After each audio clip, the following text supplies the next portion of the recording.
حضرت حسن بصری رحمت اللہ علیہ یو سړی راغی وی زما بچی نشتا نو ورته استغفار وایه ور توبه ده بخنه غوښتل دي. بل یو سړی والا راغی وی صاحب زمون په علاقه کې قحط دی اوبه نشته ګیا نشته وی استغفار له زور ورکړي. بل یو سړی والا راغی وی صاحب بے مال ام کمزور ام غریب ام فقیر ام بے وسع قرضدار وی استغفار وایه. یو بل سړی والا راغی وی صاحب څوک مې عزت نه کوي هر سړی مې رټي وی استغفار وایه. یو شاګرد ورته وی استاد جی بل دم سجده دی کدا یو ټکی دی یاد کړی خو چې څوک کومه مسله راوړي ته ورته استغفار وایه. حسن بصری رحمت الله علیه ورته وی الله په قرآن کې د دې استغفار د دې بخنې غوښتې او د توبې اوه وعدې کړي دي اوه وعدې. فقلت استغفروا ربکم انه کان غفارا.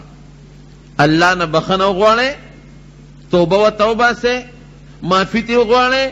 او به م بخي انه کان غفارا. ګوره ګناه به دې وبخي. دا یو وعده شو دا یو شو. انه کان غفارا یرسل السماء علیکم مدرارا. که قحطی باران نکیگی نو پا شیبو شیبو باران بدر باندې راووری قحط بدی ختم کی. دو شو ویمددکم باموال که غریبی مال د سره نشتا قرضداری بے کسے مال بدل درکی و بنین بچی دی نشتا زامن دی نشتا زامن بدل درکی سلوش ویجعل لکم جنات یرا مال میں ډیر باغونه او ځمکې میں پکار دی اب هم دل درکی ویجعل لکم انهارا سیب د دین هم زیات ځمکې پکار دی چې نهرونه پکې چلیږي دا هم دل درکی. ما لکم لا ترجون لله وقارا عزت څوک نه کوي په دنیا کې د بی عزته ژوند دی استغفار وایي الله بدل عزت هم درکی. نو رب العالمین په قرآن حکیم کې په دې استغفار اوه وعدې کړي دي قرآن کې اوه وعدې کړي دي. نو چې اوه وعدې رب العالمین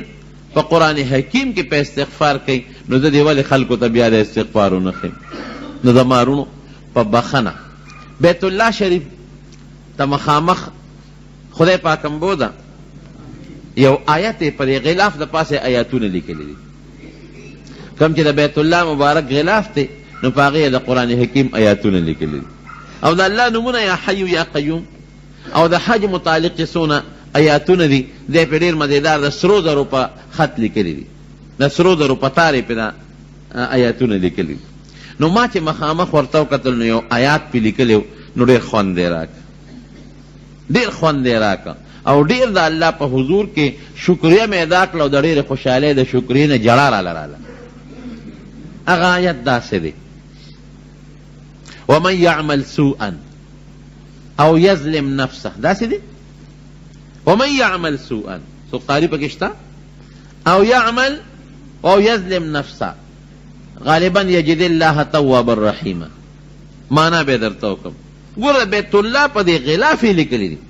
معنی داسې ده چې څوک ګناه وکړي ګوره قرآن حکیم کې الله چې څوک ګناه وکړي نو ګناه خو موږ ټولو کړی ده که څوک دې پاک شته نشته او یا په ځان ظلم وکړي په ځان زیاتې موږ ټول کوو په ځان زیاتې کوو که څوک ډاکه کوي که څوک غلا کوي که بل ته کنځل کوي که په بل ظلم کوي دا ټول ځان سره ظلم دی ځان سره زیاتې دی.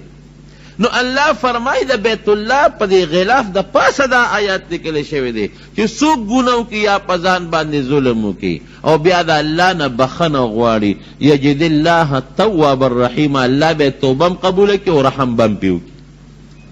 په دې بیت الله د پاسه لیکلی. ما وی یا الله ته څونه مهربانه بادشاه اعلان درته کوي په ځان دې ظلم او زیاتې وکړو یا ګناه دې وکړه الله ته توبه وباسه در باندې توبه دې قبلوي او رحم هم در باندې کوي انعام هم دله در کوي. نو ما به ملګرو ته وی چې ګوره دا آیات درته مخامخ لیکلی شوی دی د قیامت په ورځ به د نو خدای تپوس کوي چې د الله بندنو ولې توبه نیسته ما خو د انسان پړه کې اچولي نو د بیت الله په غلاف د پاسه مې پې لیکل کړي دي درته مې شیشه مخامخ کړه چې وباسه توبه بخنه وغواړه نو کمبخته بیا دې توبه نیسته بیا دې بخنه نه غوښته بیا دې معافي نه غوښته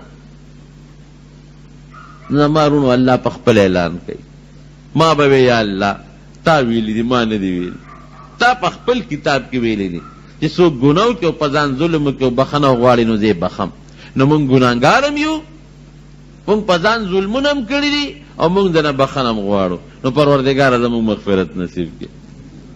دا به د الله په حضور کې سوال کوي زما رو او الله دونه خوشحالیږي په توبه مولانا روم صاحب رحمت الله علیه خو لوی بزرګ هم تېر شوی دی او صوفي مو هغه یو واقع لیکلی ده وایي د حضرت عمر فاروق رضی الله عنه په زمانه کې شرابو باندې خو پابندي لګېدلې او مخکې نه خو عمر فاروق رضی الله عنه په نوره سختي مو کړله چې یاره که چا سره شراب برآمد شو یا چام اسکل نو ګورم به ورسره هغه سخت طبیعته مو سخت مزاجه مو و یو ځل د مدینې منورې په یو لاره په یو کوڅه کې را روان دی یو سړی د یو یهودي د کوره راووت او لاس کې شراب بوتل نیولی چې څنګه هغه راووت او د شرابو بوتل ورسره دی د هغه څه خیال دی چې ما به څوک وویني چې وی کتل حضرت عمر فاروق رضی الله عنه په نظر ورغله بس بادشاہ په خپل امیر المؤمنین ولید بوتل یې در راواغېسته صادر کې ونغښته او ترخ کې ومنډه او په دې زړه کې وی چې الله اوس راته معافي وکړې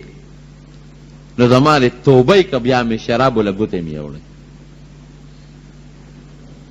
ځکه به یو انسان ګواه راشي نو دا خو په ما باندې امیر المؤمنین په خپله ګواه دی زه په خپله ولیدم بل چا خو نیم نه دی هغه په خپله ولیدم هغه دی را روان دی او عمر فاروق رضی الله عنه چې دی ولید چې شراب بوتل ورته پسې راتېر شو ودرېږه لکه څه کوې دی ورسره پېږي دغسې لاسونه یې لچي څه دي در سره څه نشته اعتراف کې دی سري صادر دی جی صادر کې سري جی بوتل دی پکې بوتل کې سري پی دی پکې جی اوس ګوره دروغ وایي چې ځان به په دې بچ کړم او جالي اوس غریب پی دی پکې نو پی خلک لاس کې نیسي که پی خلک په صادر کې بندوي وی جی ګرم دی که نه ګرم دی نو ماته صادر ته وکړی یو خایا نو هغې غریب هغه صادر اوس لاس یې اړه چې صادر کولاوی چې خو شراب بوتل دی دروغ مې لا بیل وی چې پی دی پکې چې صادر یې سینګ کولاو که او بوتل ته یې ګوته کړې ډس شو چې بوتل ته لاندې پرېوت چې پرېوت بوتل صاحبه پی ته وبېدل پی ته وبېدل او داسې پی ته وبتل چې هسې لوخړې ووالې داسې ګرم چې خوټ کېدلې پی لوخړې کوي سړی هم حیران شو چې دا خو ما شراب واغېستل یخ پخ شراب و او دا خو واقعي په دې بوتل کې اوس پی دی و لوخړې کوي او عمر فاروق رضی الله عنه هم حیران دی چې ما خو د په لاس کې شراب ولیدل یخ پخ دا څه شی دی کلک یې د مټونه وایي وایه وروره ما خو ستا لاس کې دا پی نه ولیدې هغه شراب و یخ پخ و لاس کې دې نیولي او دا خو واقعي پی دی او ګرم دی دا ولې سړی ورته وایي صاحب معافي به چې رښتیا لویم وی بلکل معافي خو رښتیا لوایم وی دا ما دقه یهودي کره شراب واغېستل یخ پخ شراب خو چې کله ته مې ولیدې که نه نو د الله په حضور کې مې توبه وویسته چې الله زما دې توبه امیر المؤمنین عمر فاروق رضی الله عنه په خپله ولیدم زما دې توبه بیا به شرابو له ګوتې یو نسم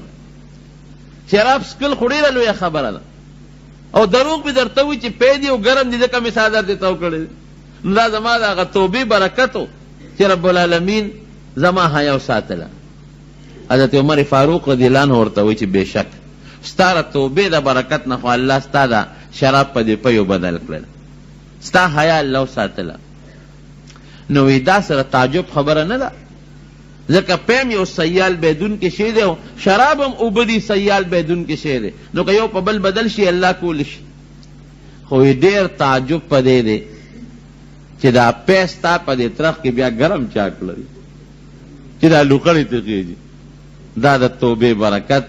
او الله په انسان حیا راولي د توبه انسان د زړه د اخلاص نه الله ته وباسي زما وروڼو په دنیا کې هم در باندې الله حیا راولي او په آخرت کې هم الله حیا راولي اوږد حدیث د نبی علیه السلام مبارک په بخاري شریف کې دی چې د قیامت په لویه ورځ باندې یو انسان به الله ځان ته رانږدې کړي او حدیث پاک کی راضی